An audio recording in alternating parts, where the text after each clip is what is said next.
And I was wondering, from your vantage point and your experience, do you think religious affiliation makes responding to incidents of abuse easier or harder than purely secular institutions? Meaning, how does the religious character of an organization affect its response and planning? How does it factor in the religious character? You have political organizations and have all sorts of crisis management books. What is the role of religion specifically, faith-based organizations play? Easier, harder? How does it factor in to this entire process? It's both. So it makes it harder and it makes it easier. So on the harder side, sometimes the impact we're dealing with is that much greater because of the religious factor. We have spiritual injuries, we have spiritual abuse that often accompanies the primary form of abuse, which is either psychological, sexual, physical. It's accompanied by some sort of sometimes weird entanglement with religion, like really misconceptions or misconstrued religious ideology. And so an example of that would be cases of a seat check in school. Oh, we're just checking to see if you're wearing tzitzis, but the rabbi is using that as an opportunity to sexually abuse a child. Wow, think about how that interferes with the child's relationship with the mitzvah of tzitzit going forward. I have very unpleasant memories. Again, nothing, God forbid, abusive, but I remember I did not like tzitzis checks. It's so funny that you mentioned that. I don't think I've ever even spoken about that.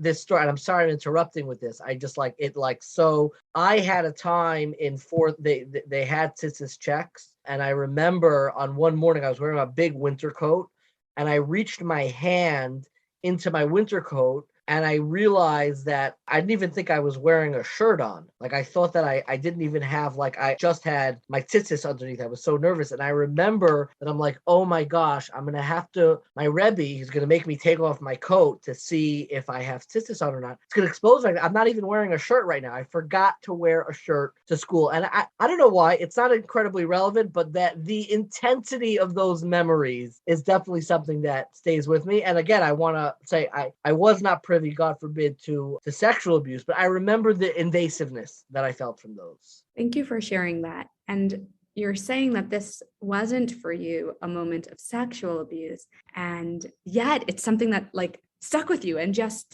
came up right now as I was talking about that. It had a profound impact on you, even without that, right? So we want to be thinking, I appreciate that example because we want to be thinking of things on a continuum, right? There's abuse at one end, but there's also, is this nurturing? Is this safe? Is this healthy for the child at the other end? And we always really want to start here, even if we're not dealing with abuse, because if our metric is this abusive? Well, now our metric is so low. It's way too low for what we should be having as a metric in our Jewish institutions. So that would be an example of a way in which spirituality or religion might make the abuse, if a child was abused in that moment, that much worse. And there are so many other examples of that, right? The notion of tznius or modesty might compel a girl who is being sexually abused to never talk about it, never disclose it, might lead her abuser to cause her to believe that she is at fault for what's happening. Same thing if you have a man abusing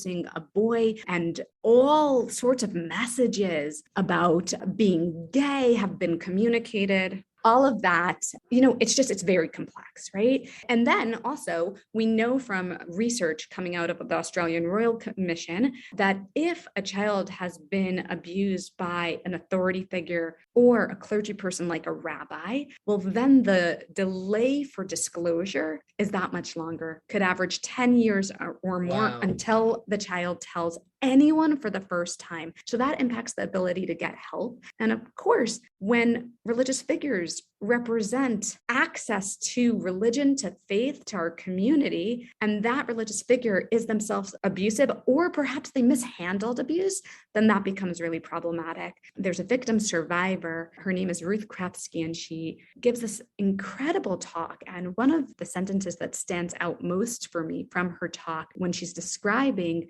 abuse and the way her community handled it, is she said that the pain and the harm of the abuse itself for her paled in comparison to the betrayal she felt when her community mishandled it. And so when communities mishandle the abuse, it then interferes with an individual and sometimes the witnesses and their families' ability to connect to religion and to that community. And so not only has the abuser then caused harm, but they've ripped out the very floor and foundation for somebody of what was their connection to Yiddishkeit, to God, to Judaism.